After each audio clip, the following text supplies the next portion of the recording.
책을 더 가까이. 여기는 아름다운 소리책방입니다. 안녕하세요. 반갑습니다. 오늘은 2022년 한국일보 신춘문예 당선작인 남궁순금 작가의 바둑두는 여자를 낭독해 보겠습니다. 바둑두는 여자, 남궁순금. 기현은 귀에 이어폰을 꽂고 무심한 표정으로 개찰구를 빠져나오던 그녀 앞을 가로막았다. 이 무슨 용기람. 순간의 망설임도 없는 자신의 행동이 내심 놀라웠다. 최정 씨, 맞죠? 자신에게 말을 건 게 확실하다는 걸 눈치챈 그녀가 기현을 바라보며 귀에서 이어폰을 뺐다. 갓 스물이 되었을 것으로 기현은 짐작했다. 신문 전면을 가득 채운 바둑계의 입신 킬러 최정이 지금 기현의 눈앞에 있다. 초단인 14살 소녀가 구단 6명을 내리꺾어 지지 옥션배에서 8연승을 거뒀다는 기사였다. 흑돌만큼이나 까만 눈동자와 당찬 인매가 고스란히 기현에게 각인되어 있었다. 기사를 오려 스크랩북을 펴들고 인물란과 예술란 중 어디에 넣을지를 고민했던 것까지.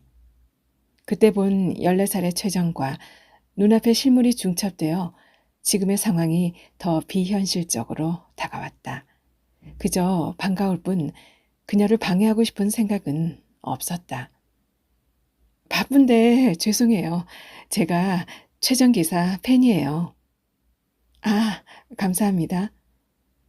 옅은 미소를 머금은 그녀가 쑥스럽다는 듯 대답은 간결했다. 쑥스러움이 전이라도 된 걸까? 기현은 다음 말이 언뜻 떠오르지 않았다. 봐도 잘 보고 있어요. 네. 누군가에게 마음을 담아 당신의 삶을 응원한다는 말이 이렇게 하기 어렵고 낯선 일이었다니. 그 틈에도 최정을 만났으니 오늘 상황심리까지 온 이유는 이것으로도 의미가 있다고 기현은 생각했다. 그녀는 잠깐 우교장을 떠올렸다. 그를 만나지 않았다면 오늘 이 대면은 없었을 테니. 근데 지금 어디 가세요? 기현은 최정의 모든 것이 궁금한 듯 팬심을 드러내고 말았다. 차 한잔하며 그녀의 바둑 인생에 대해 인터뷰라도 하고 싶은 심정이었지만 이쯤에서 그녀를 놓아주어야 한다는 생각을 동시에 하면서 나온 말이었다. 아, 한국기원에 가는 중이에요. 한국기원. 우리나라 바둑의 본산. 그 대단한 곳을 아무렇지도 않게 말하는 그녀가 신기했다. 한국기원은 어디쯤 있는지, 거긴 매일 나가는 건지, 기원에서의 하루 일과는 어떤지, 집은 어디며 어떤 음악을 좋아하는지, 학교 다닐 나이에 바둑만 두는 일은 행복한지. 그녀가 이어폰을 만지작거리며 잠시 시선을 거둘 때 서둘러 오늘 정말 반가웠어요. 계속 응원할게요. 거기까지였으면 좋았겠다고 집으로 돌아오는 열차에 자리를 잡고서야 기현은 생각했다. 우리 악수나 한번 할까요?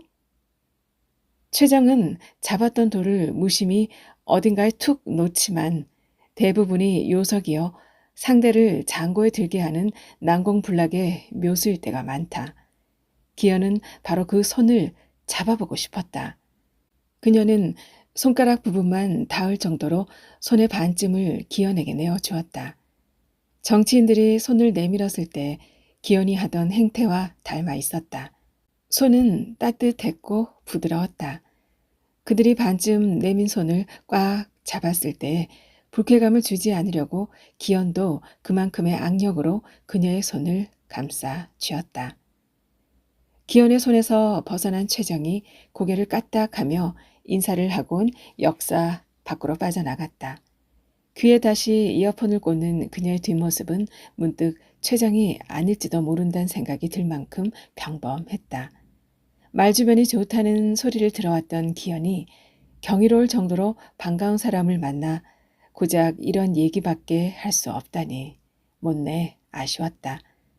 동방신기의 공연을 보러 일본을 몇 차례나 오갔다는 후배 K가 기억 저편에서 잠시 떠올랐다.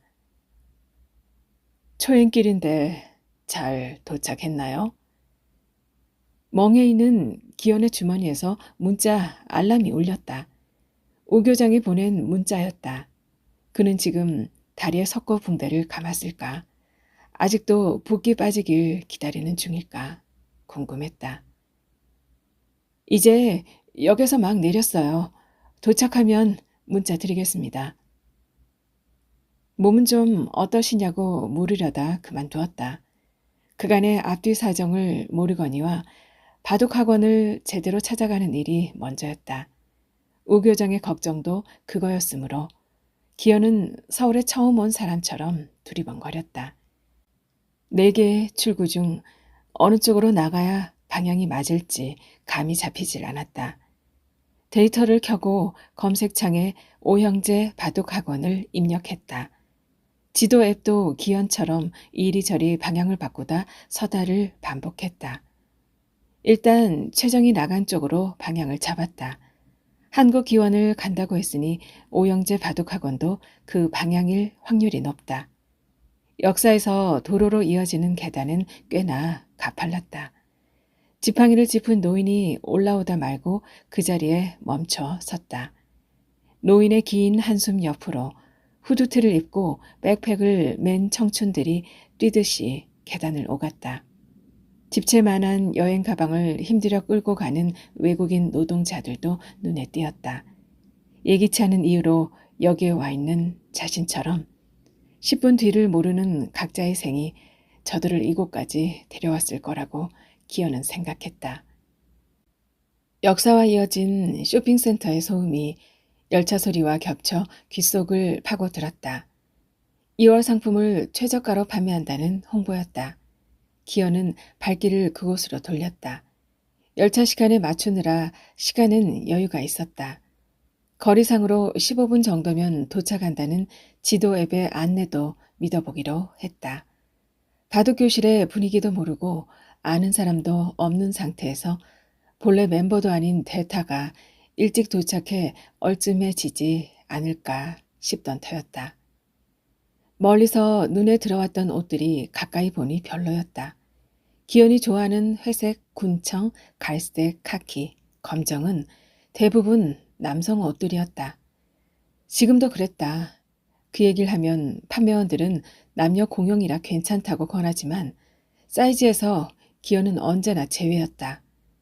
연두, 주황, 노랑, 빨강, 보라로 취향을 바꾸거나 남자 옷을 사서 줄여 입거나 할 밖에. 태어나자마자 분홍색과 하늘색으로 아이들의 성별을 구별짓는 상술이 언제쯤 깨지려는지. 시간만 낭비한 기현은 씁쓸히 발길을 돌렸다. 지난달 기현은 10여 년 해오던 글방을 그만두었다. 아이들이 흘린 과자 부스러기며 책상 위에 달라붙은 지우개 가루를 쓸어내고 매일 같은 시간에 문을 여다는 일에 지쳐갔다. 어쩌면 그건 핑계일지 모른다. 고단해도 아이들이란 저마다 귀여운 구석이 없지 않고 예기치 않은 순수함에 작은 떨림이 오기도 하는 법이니 문제는 어른들이었다. 그들은 때로 전혀 어른스럽지 않았다. 왜 상을 받지 못하는지 따지는 건 참을 만했다. 제 시간에 아이를 보내지 않아 수업 분위기를 깼고 빌려간 책은 돌아오지 않을 때가 더 많았다. 연락도 없이 빼먹고 나중에 보충을 해달라거나 수업료를 제때 주지 않다가 그냥 이사를 가버리기도 했다. 통장으로 입금을 하지 않고 아이 편에 현금을 찔끔찔끔 쥐어보내는 이해 불가의 경우까지. 그들의 모상식이 아이와 겹쳐질 때면 아이마저 보기가 싫었다. 문을 닫을 때가 되었다고 생각할 즈음 걸리는 건 자신의 앞날이 아니라 승재였다. 말이 늦고 친구들과 잘 어울리지 못하지만 다른 아이들처럼만 대해달라던 승재 엄마의 바람을 기현이 지키지 못한 것인지도 몰랐다. 어휘가 늘고 아이들과의 관계도 조금씩 나아지고 있었다. 상을 받지 못했다고 시무룩해하지도 다른 욕심을 부리지도 않았다. 그럼에도 기현은 승재가 걸렸다. 그 무렵 개교기념일 시화전에서 상을 받았다는 전화가 걸려왔다. 승재 엄마의 들뜬 목소리가 글방문을 닫아도 된다는 허락처럼 기현에겐 들렸다. 글방문을 닫고 며칠 동안 기현은 집에서 뒹굴며 지냈다.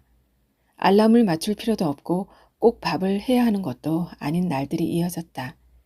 냉동실에 얼려둔 인절미나 토스트 한쪽이면 끼니가 되었다. 커피를 내려놓고 잊어먹는 경우도 있었다. 하루에 1시간 걷던 산책도 내키지 않으면 그만이었다.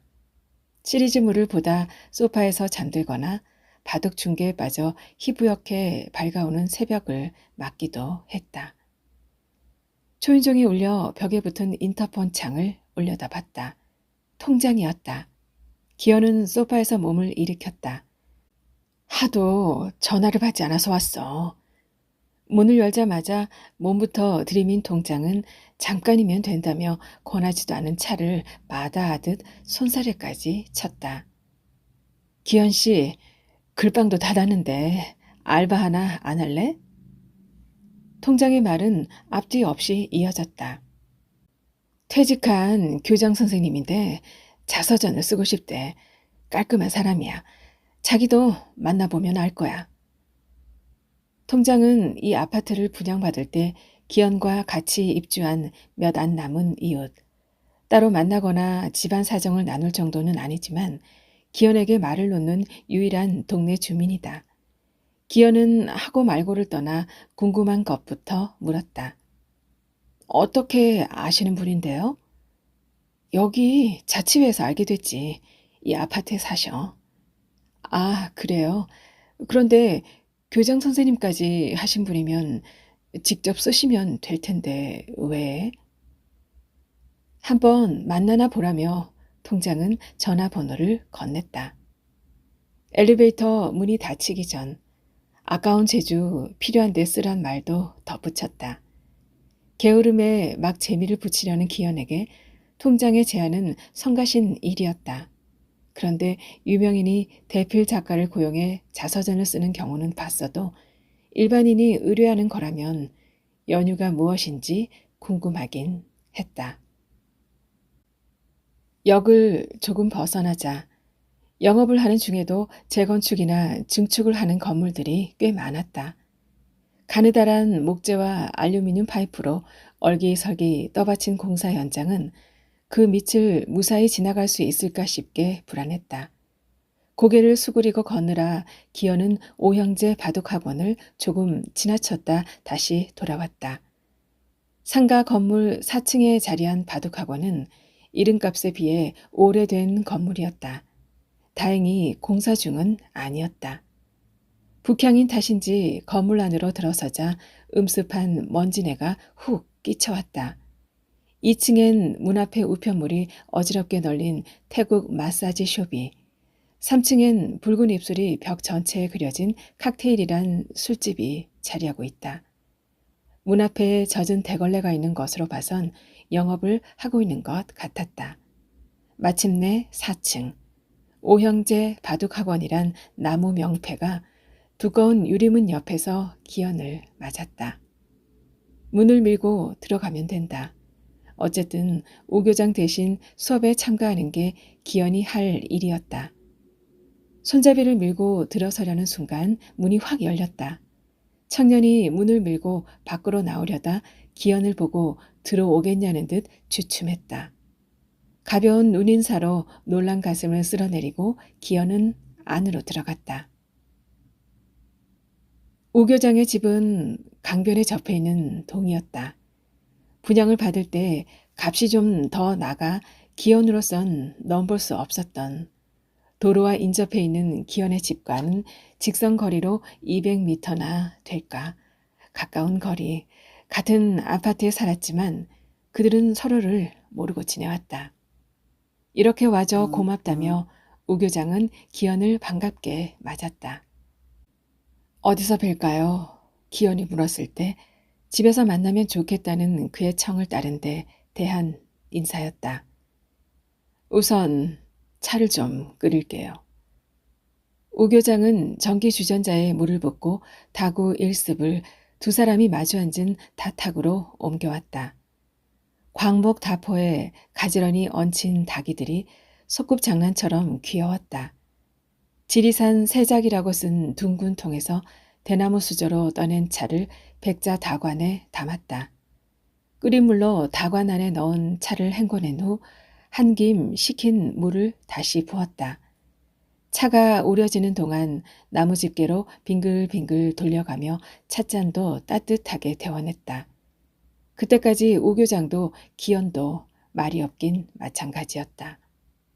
둥근 받침에 찻잔이 올라앉고 맑은 차가 담기자 바닥에 붙어있던 연꽃잎이 막 피어난 듯 일렁였다. 어서 들라며 오 교장이 먼저 입을 뗐다. 처음 본 사람, 하루 전까지도 전혀 예상하지 못했던 상황. 이름만 겨우 아는 사이, 단 둘뿐인 지금 이 자리가 기어는 이상하게 어색하거나 불편하지 않았다. 바둑을 좋아하시나 봐요. 1인용 소파 앞에 놓인 바둑판과 그 옆에 놓인 바둑책들을 보고 기현이 물었다. 좋아하죠. 너무 좋아해서 달이에요. 어머, 탈일 정도면 얼마나 좋아하시기에? 어른들이 반듯하게 생겼다고 할 때 적합한 인상의 오 교장은 사람 좋은 얼굴로 그러게 말입니다 하고 웃어 넘겼다. 차가 아직 남아있는 찻잔에 오 교장은 다시 차를 부었다. 기현은 얼른 두 손으로 찻잔을 살짝 잡았다 놓았다. 기현의 시선이 잠시 머물렀던 가족 사진을 돌아보며 우리 식구들인데 이제 나 혼자 남았어요. 바둑 혁언에 장고 끝에 악수 둔다고? 난 장고도 제대로 해보지 않고 악수만 둔 게 아닌가 싶어요. 기현은 이유를 묻지 않았다.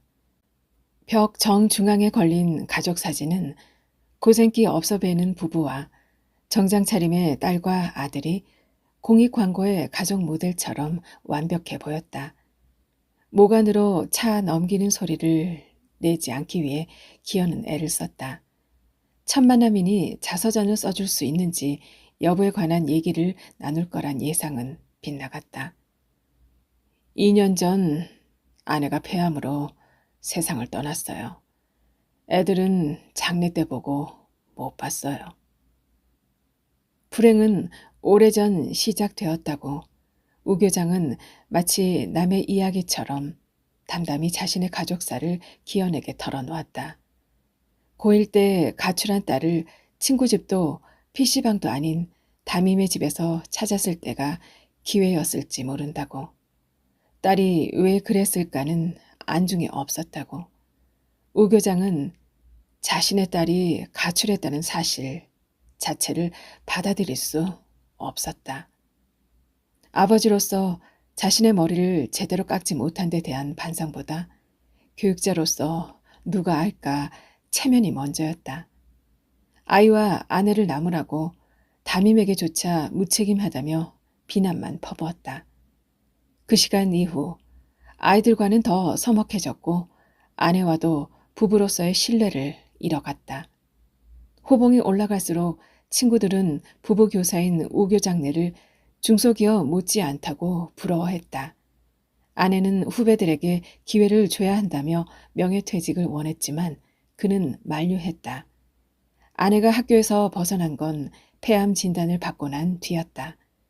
우 교장에게는 부족한 거 없는 가정이었지만 가족들 사이에 온기가 사라진 지 오래란 걸 우 교장만 모르고 있었다. 아이들에게 뭐든 열심히 하라고만 했지. 싫다면 왜 싫은지, 하고 싶다면 그 이유가 뭔지. 돌이켜보니 그런 걸 물어본 적이 없어요. 우 교장의 회한은 깊어 보였다. 기현이 선뜻 말을 받지 못했다. 내 이름 오명환을 빗대서 유명한 딸, 유명한 아들이라며 고등학교 내내 놀림을 받았다는데 그것도 몰랐으니 이름만 내비었지. 얘기 끝에 그는 쓴 입맛을 다셨다. 아내가 호스피스 병동으로 가기 전까지도 그는 희망을 잃지 않았다. 항암 치료 덕인지 잠깐 차도를 보였거니와 불행이 자신에게 그리 가까울 리 없다고 확신하고 있었을지 모른다. 아내가 투병 중에도 그는 자신에게 집중했다. 자서전을 쓰는 친구들을 보면서 교육자로서 자신의 인생을 돌아볼 그 작업이 괜찮아 보였다. 전동 열차로 1시간이 넘게 걸리는 HC에서 서울까지 오르내리며 신문사 문화센터에서 진행하는 자서전 쓰기 강의까지 들어두었다. 항암 치료를 끝낸 아내가 대학병원에서 집으로, 집에서 요양병원으로, 요양병원에서 다시 대학병원으로 옮겨가는 동안 세상 보는 눈이 달라졌지만 되돌리기엔 너무 늦은 뒤였다. 어떤 조건으로 일을 맡을지, 인생의 어느 시점을 중심으로 하는 게 좋을지, 분량이나 기한은 어떻게 할지 등의 구체적인 내용이 오가진 않았다.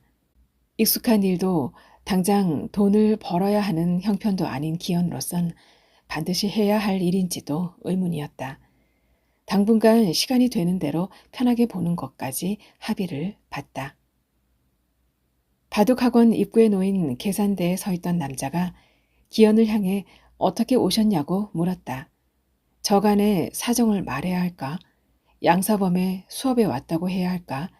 기현은 잠시 망설이다 후자를 택했다. 그는 가운데 쪽에 난 중문을 고갯짓으로 가리키며 거기로 들어가면 된다고 했다. 앉아있는 사람 수에 비해 바둑학원은 조용했다. 통에서 바둑돌을 집어내는 소리만 달그락 거릴 뿐 성인 남자들이 대부분인데 엄숙한 표정으로 바둑판을 들여다보는 초등학생으로 보이는 아이들도 두어 눈에 띄었다. 전에 몇 번 가봤던 일반 기원과는 확연히 다른 분위기였다.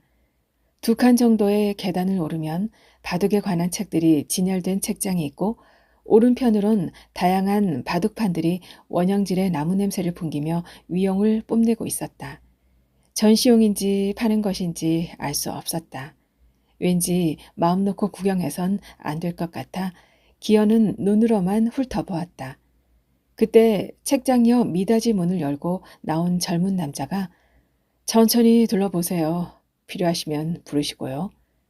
라며 기현 옆을 비켜 지나갔다. 아직 수업을 시작하려면 여유가 있었다. 나뭇결이 은은하고 색이 밝지도 어둡지도 않은 견고한 원목 바둑판을 기현은 손으로 가만히 만져보았다.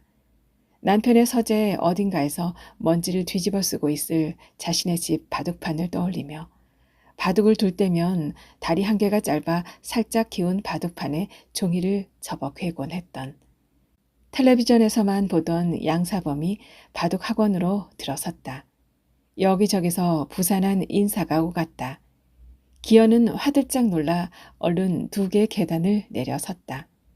인사가 끝나고 양사범이 중문 안으로 들어가자 기현도 그 뒤를 따랐다. 교실 반만 한 강의실엔 얼추 30명도 넘는 사람들이 자리를 잡고 앉아 있었다. 기현은 몸을 낮춰 빈자리를 찾아 두리번거렸다. 그때 양사범이 앞쪽 비어있는 한 자리를 손짓으로 권했다. 기현은 거절할 새도 없이 그가 권한 앞자리에 앉는 수밖에 없었다. 우교장 집을 몇 차례 드나들던 어느 날 뜻밖의 기현을 맞이한 건 거실 중앙에 놓인 바둑판이었다. 2 사람은 바둑판 앞에 약속이나 한 듯 마주 앉았다. 우리 집에 온 사람 중에 바둑에 관심을 보인 사람은 김 선생이 처음이에요. 아, 물론 여자들 중에 말입니다. 어렸을 때 바둑을 두다 아버지한테 크게 혼난 다음부터 금기시 되다시피 해서 미련만 있지. 나도 잘 두진 못해요. 아내와 두고 싶기도 했는데 아내도 아이들도 관심을 안 갖더군요. 대부분 그렇듯 기현도 어릴 적 오목을 두면서 바둑을 시작했다. 방학이면 사택에 머물렀던 아버지는 일찍을 서는 사람들과 자주 바둑을 두었다. 기현은 그 옆에 붙어 앉아 검은 돌을 잡는 사람이 먼저 둔다는 것, 집이 많은 사람이 이긴다는 것, 아다리를 막지 못하면 돌이 죽는다는 것, 축을 모르고 계속 놓다가는 그야말로 낭패라는 것까지 어렴풋이 깨우쳐 갔다. 바둑판 전체에 흑돌 9점을 깔고 아버지와 마주 앉았던 5학년쯤의 기억이 기현에겐 아직 생생하다. 시골 학교에서 HC로 전학을 오고 나선 더 이상 어깨 너머로 남아 바둑을 접할 기회가 없었다.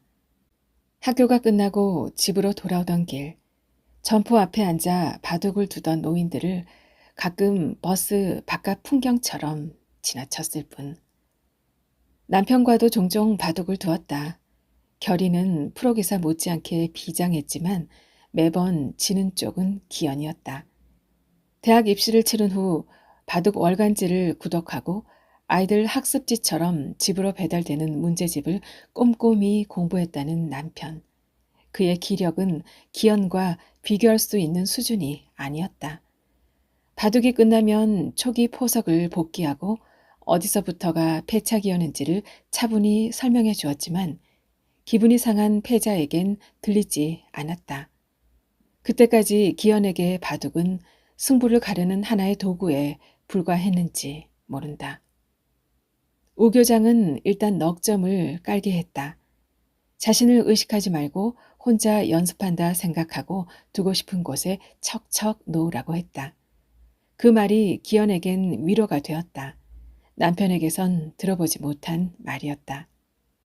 우 교장은 바둑을 두는 내내 표정 변화도 그 어떤 충고도 하지 않았다.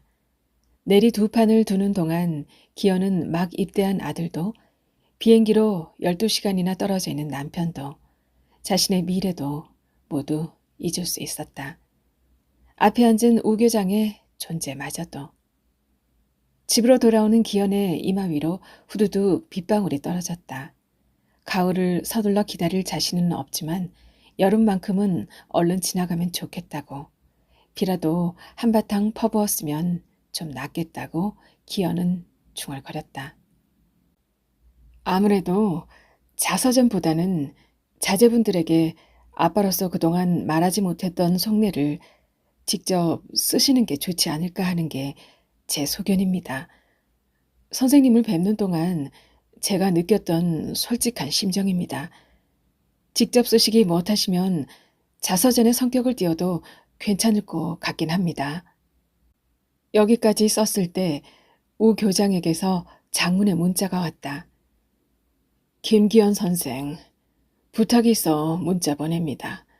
별일은 아니고 내가 엊그제 거실에서 넘어져 다리를 좀 다쳤어요.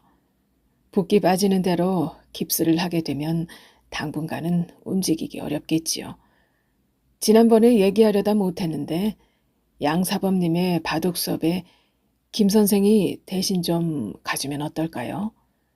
서울이라 번거롭긴 하겠지만 바둑을 좋아하고 배울 기회이기도 하니 거절하지 않았으면 좋겠어요. 주소와 전화번호 첨부합니다. 기현은 자신이 썼던 내용을 임시 저장으로 남겨놓았다. 우 교장의 문자에만 어서 쾌차하시길 바란다고, 바둑 수업은 참여하겠다고 흔쾌한 답을 지체 없이 보냈다. 그렇게 알 수 없는 10분 뒤의 일이 시작되었다. 자신을 총무라고 소개한 사람이 출석을 불렀다. 얼핏 보기에 5, 60대 남성이 대부분이고 70대 이상의 노인이 몇, 기현을 포함한 여성이 3사람이었다. 김기현이란 이름을 들었을 때 기현은 어리둥절했다. 오명환이 호명되면 대답하려고 긴장하고 있던 차에 자신의 이름이 불렸기 때문이다. 그녀에게로 사람들의 시선이 쏟아졌다. 어정쩡하게 대답은 했지만 궁금증은 풀리지 않은 채였다. 모든 분들이 40기 수업을 끝까지 완수하셔서 기량을 높이시기 바란다며 몇 가지 협의사항에 대한 안내를 덧붙이고 총무는 양사범에게 자리를 넘겼다. 가로 일자 4치, 세로 일자 5치의 작은 바둑판을 흔히 인생의 축소판이라고 하죠. 여러분들이 다 들어보셨을 얘긴데요. 그렇습니다. 바둑은 인생과 같아요. 아생현우 살타라. 내가 살고 남을 공격해야 한다는 뜻이죠. 순리대로 둬야지 수를 제대로 읽지 못한 채 욕심을 내면 낭패복이 일쑤입니다. 바둑은 누구나 둘 수 있지만 격이 있는 바둑은 무조건 두기만 해서 되는 건 아니죠. 고사성어를 이용한 바둑 해설로 유명한 양사범의 이야기가 구수하게 이어졌다. 기본을 갖추고 차근히 두다 보면 기력은 좋아지게 돼 있어요. 바둑을 배우려는 여러분의 자세, 열정을 저는 높이 삽니다. 그런 의미에서 오늘 이 자리에 오셨다는 건 이미 아마추어를 벗어났다고 봐도 과언이 아니에요. 이론과 실제를 병행하는 이 수업만 잘 따라오시면 걱정 안 하셔도 됩니다. 오래 다니신 분도 있고 처음 오신 분도 있어요. 서로 좋은 스승이 되어주시길 당부드립니다. 양사범의 개강 인사가 끝나고 간단한 이론 수업이 이어졌다. 흔하게 접하는 사활이지만 헷갈리기 쉬운 예를 들어주었다. 이론 수업을 마치자 총무가 나섰다. 오늘은 첫날이니 인사도 나눌 겸 기력이 비슷한 분들끼리 두어보면 좋겠다는 그의 말에 엉거주춤 기현도 바둑판 앞에 앉았다. 첫날부터 바둑을 둘 거라곤 생각하지 못했다. 기현과 마주 앉은 노인은 누가 봐도 노인으로 보였다. 얼마 남지 않은 머리숱에 작은 체구는 안쓰러워 보일 정도였다. 노인이 먼저 말을 붙였다. 몇 급이나 둬요? 기현은 마치 처음 본 사람이 몸무게가 얼마냐고 묻기라도 한 듯 당황스러웠다. 급수요? 급수랄 게 있나요? 전 잘 못 둡니다. 기현의 말에 노인의 얼굴엔 희미한 반색이 돌았다. 그럼 일단 2점을 깔아봐요. 기현은 그의 요구대로 흑돌 2점을 바둑판 위에 놓았다. 칠판에 바둑 격언을 적고 있던 양사범이 어느새 옆에 와 있었다. 서로의 실력을 잘 모르니 일단 맞수로 두세요. 돌은 다시 걷어지고 기현이 흑돌을 잡았다. 백돌을 잡은 노인은 첫 수를 기현이 둔 수 옆에 소리나게 날일자 걸침으로 놓았다. 화점 부근에다 착점하는 기본 정석을 무시한 수였다. 그렇게 상대의 기력을 모른 채 바둑돌이 하나 둘 놓여 나갔다. 기현은 양사범과 총무가 바둑판 사이를 오가며 보고 있다는 사실이 의식되었다. 초반이 넘어가면서 곤마가 생기고 생사를 돌봐야 할 때가 되자 주시의 눈길에 신경 쓸 여유는 남아있지 않았다. 무리하게 대마를 잡으려다 우상 귀에 지었던 노인의 집이 가일수록 하지 않아 두 집 나기가 힘들어졌다. 응수타진 삼아 들여다본 수가 유효했다. 노인은 바둑판 가까이 몸을 숙였다. 기현은 가슴이 쿵쾅거렸다. 우교장과 둘 때와는 전혀 다른 분위기였다. 노인은 기현과 비슷한 기력을 가진 것이 분명하다. 그런데 여자라고 만만히 보았는지 서두르다 충분히 볼 수 있는 수를 놓친 것이다. 노인이 바둑돌을 달그락거리기 시작했다. 때가 되면 조용히 꺼내면 될 것을 손으로 바둑돌을 휘젓고 있었다. 분명 격이 있는 바둑은 아니었다. 처음 만난 데다 나이가 많은 상대에게 이기고 있는 기현으로선 뭐라 할 수도 없었다. 바둑이 끝났다. 그는 거칠게 사석을 메우면서 알아들을 수 없는 말을 중얼거렸다. 자신의 실수를 자책하는 소리도 들렸다. 그는 녹이 어린 눈빛으로 기현을 똑바로 쳐다보았다. 돌을 걷고 다시 새로 대국이 시작되었다. 수업 잘 마치고 열차에 올랐습니다. 몸은 좀 어떠세요? 열차에 앉자 피곤이 몰려왔지만 기현은 우 교장에게 문자를 보냈다. 나이가 제일 많은 노인과 세 판을 두었는데 모두 이겼다는 말은 하지 않았다. 노인이 다음에 다시 한 판 붙자고 한 말도 하지 않았다. 두자도 아니고 붙자는 말이 몹시 거슬렸지만 그 말을 그냥 넘겼다는 것도. 텔레비전 진행자들이 다르다고 해야 할 때 틀리다라고 쓰면 해당 프로에 댓글을 달거나 전화까지 하던 그녀로선 넘기기 쉽지 않은 일이었지만 노인 앞에선 엄두가 나질 않았다.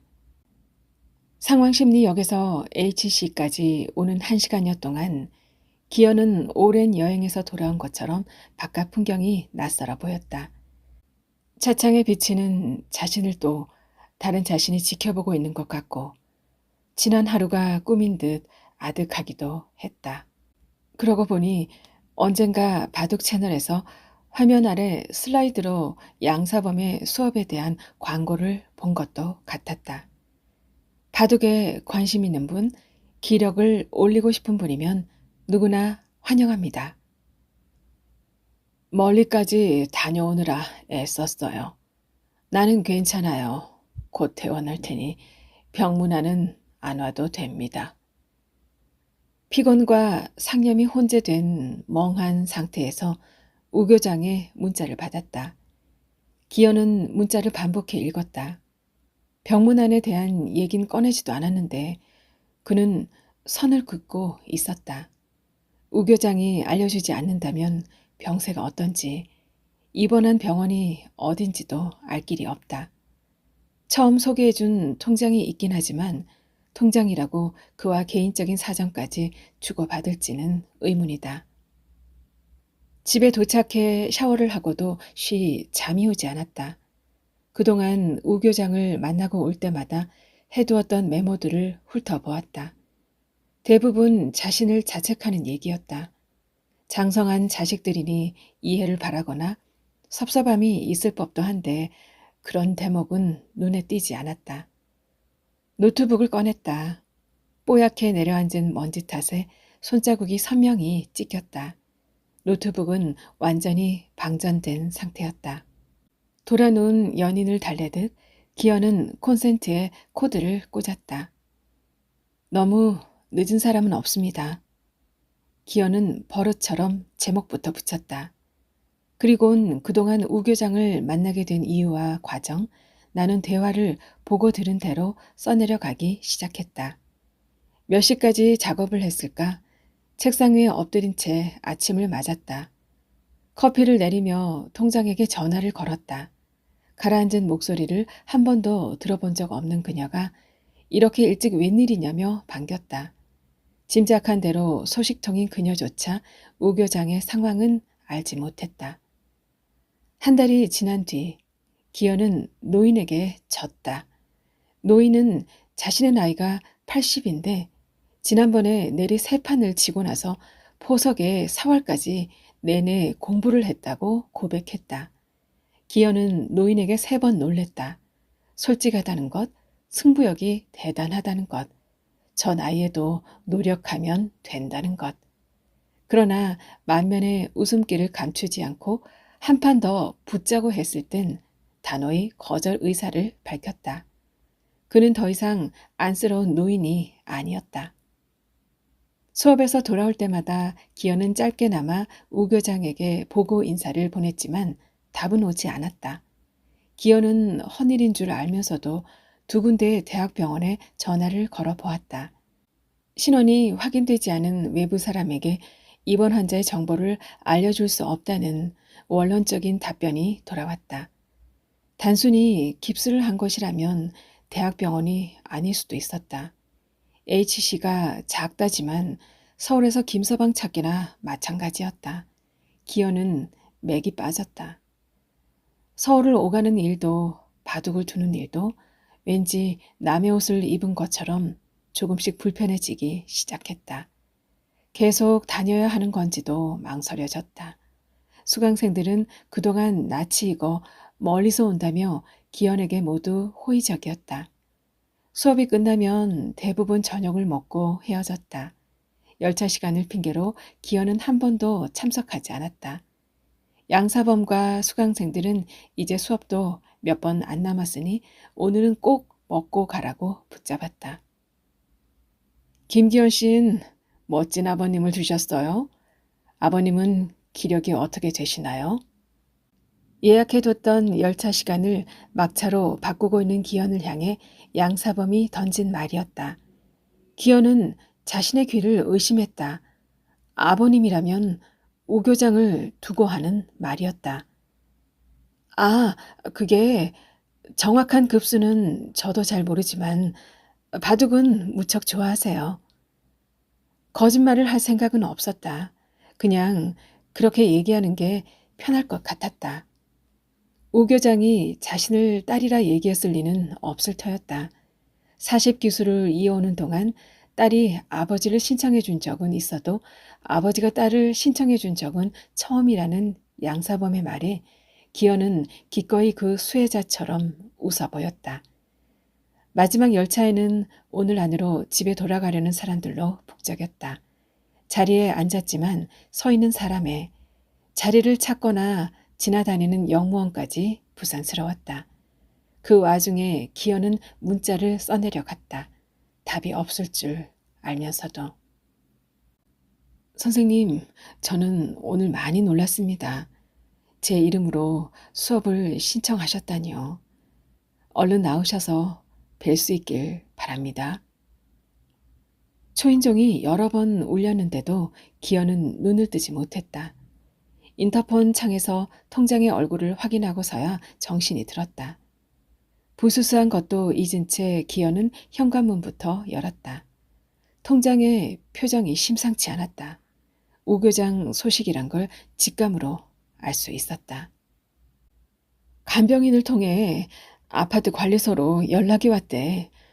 넘어져 다리를 다친 건 맞는데 그게 단순한 골절이 아니고 폐암이 뇌까지 번져 쓰러졌던 거래. 아들한테 연락하느라 수술이 좀 늦어졌나 봐. 그동안 중환자실에 계속 계셨고 문병 오지 말라던 건 아마 예감을 하셨던 모양이야. 지금 대학병원 장례식장에. 통장도 더 이상 말을 잇지 못했다.